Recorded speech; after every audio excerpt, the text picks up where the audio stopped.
Alright guys, today I actually got my PSA cards graded and shipped back to me. There's 50 in here, so let's go ahead and let's take a look at my grades. So yeah, so we got a 10 on this Arceus V Brilliant Stars. Another Brilliant Stars, but that one came back as a 9. This, the centering is not bad. You know what? There's a little black dot right there. Yeah, that's probably what it was.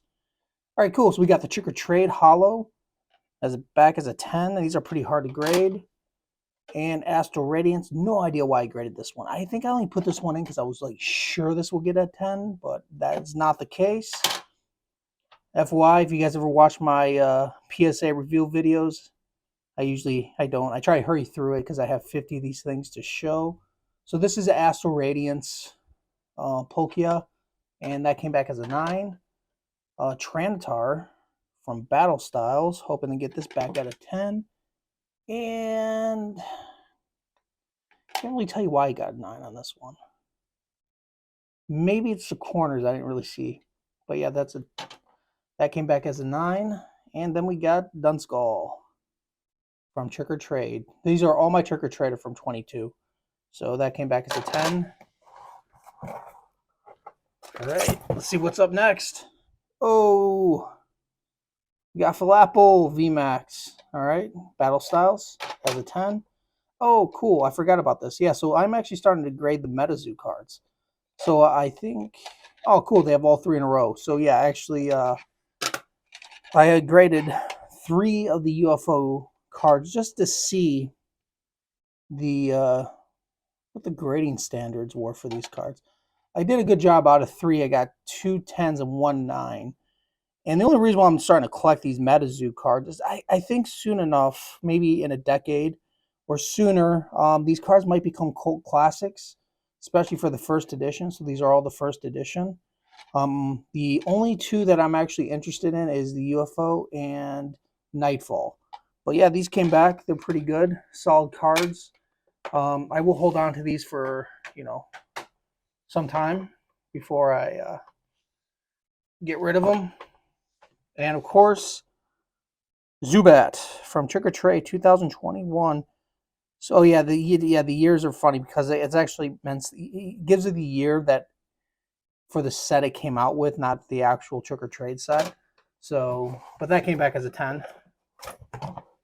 Oh, nice! I got Squirtle Hollow McDonald's Collection, 25th anniversary. I've been wanting to get this card for some time. Nice. Litten. I got another PSA 10 from the McDonald's 25th anniversary collection, and yet another one. Getting closer to accomplishing and finishing up this set. So yeah, this is Bubba. So I got the big ones. I got Bubba and Squirtle. All right, here's the Astral Radiant, or the Radiant Charizard from Pokemon Go. That came back as a 10. All right, now we're going to get into the... Let's see. Yeah, I graded a lot of the Merlin stickers in this set. All right, so we got 10. Ooh, this one's actually kind of annoying because I really thought this one was going to come back as a 10. But this is the Crimson Invasion. That's a 9. Oh, and of course the moneymaker here would have been this Gengar VMAX from Fusion Strike. This came back as a 10. This card's probably worth about $400, $420. Really glad that this got back at that grade. I love the artwork. I love the moon, the Haunted Castle, and Gengar. I think this is probably one of the cooler Gengar cards out there in terms of artwork and style. And to get it back as a 10 is pretty cool. All right, now we get the big one. So I submitted most of the cards I submitted in this set were in fact the Merlin. So here we go. We got Paris as a 10. The Poom as an 8. So this one's kind of a pain in the ass. I'll be honest with you because, a lot of these it's hard to tell what they're grading at. So I got the Pikachu and the Beedrill both at a 9. The question is like I usually don't keep my 9s. And, because no one's really come close to completing the set. If you ever go to PSA Registry or even CGC Registry, they do a great job with the registries. No one's come close. I think the closest one might be, honestly, maybe 1.7% completed with this set.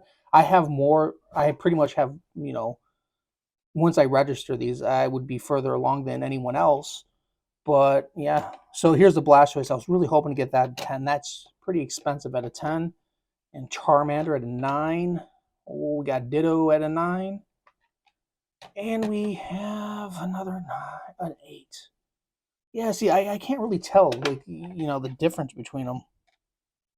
Maybe it's the fading. I'm starting to see a little bit that this sticker is a bit faded right here. See the cheeks? I think they look in more detail. You guys can see the cheeks. It's funny, once you know there's an error, it's easier to find. But now I have a good example. I have these 10s. I can actually start using them as a reference. So when I start submitting these stickers again, I know what to look for. So, yeah, I have a lot of 9s. I got so few 10s in this. But like, again, these are vintage. These are 1999 Pokemon. These are iconic. That's why I decided to grade them. No one's come close. And every single time I talk about these or show people these, they recognize them immediately. So here's the Lickitung. That is a 10. Oh, Gengar, 9. Wish I got that back at a 10. Honestly, I wish I got them all back at a 10. Valpoom and Zubat back at a 9. We did get Crown Zenith Professor's Research at an 8. Yeah, like, again, I'm not sure if I'm going to keep these. I don't usually keep anything lower than a 10. So we'll see. All right, so Battle Styles, that is an 8. Nice. Oh, Chirker Trade, got that at 10. One more off the checklist. And Crown Zenith at a 9. I think I graded 2 of these. Did I grade 2 of these? No, just one. Never mind. That was another VMAX card. So yeah, that came back as a 10. And the one from Crown Zenith. I was hoping to get that one as a 10, but 9 will work. Honestly, for like collector's ability, I'm not sure about the new sets.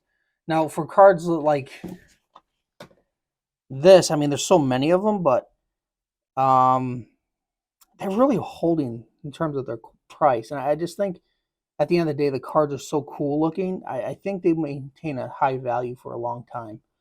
And the fact that they stopped printing them. And I'm not really sure what the whole kerfuffle was with the people stealing the cards, especially for the Fusion Strike. I think a lot of us, we've all seen the photo with that huge stack of rare cards that was sold to that comic book store. And, I think the guy paid out a lot of money for them. So who knows the losses of what they did to those cards. So there might be a lower population for the Fusion Strike in the long run. So I think I'm just going to hold on to those special cards for some time until I kind of figure out what's going on with the pop report.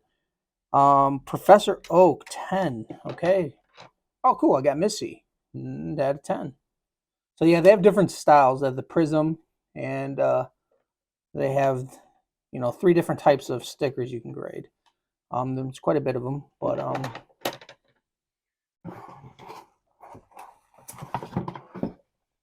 right, you got Mew.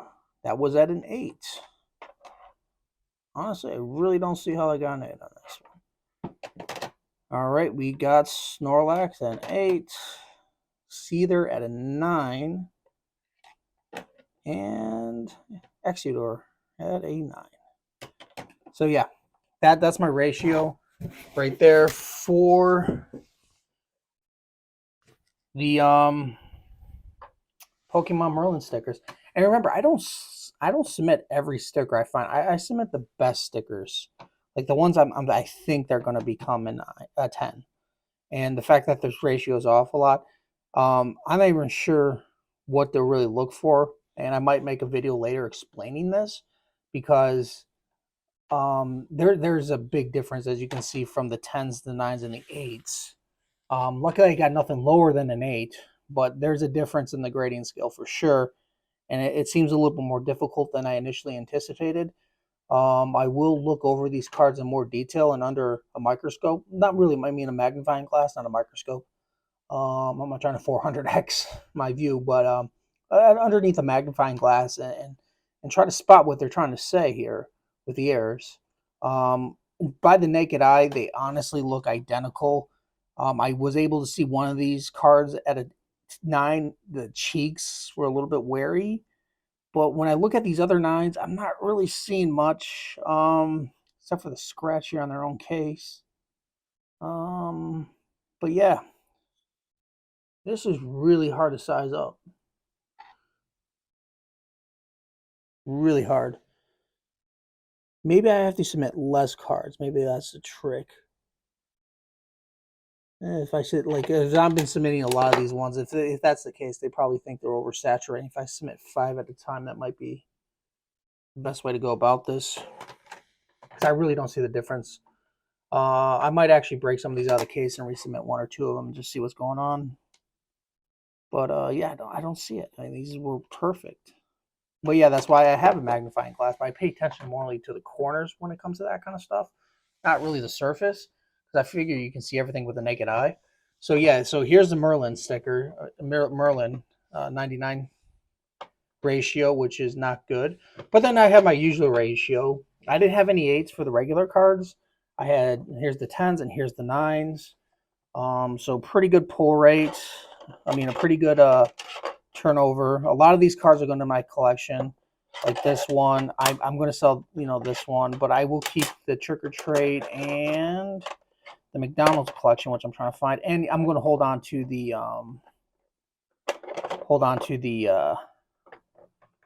MetaZoo for some time, and I will make a video about that because I think that might become a cult classic, and those cards will go up over time because I stopped printing them. But we'll see how all that turns out. All right, guys, like usual, I just want to say thanks for watching, and I'll see you next time.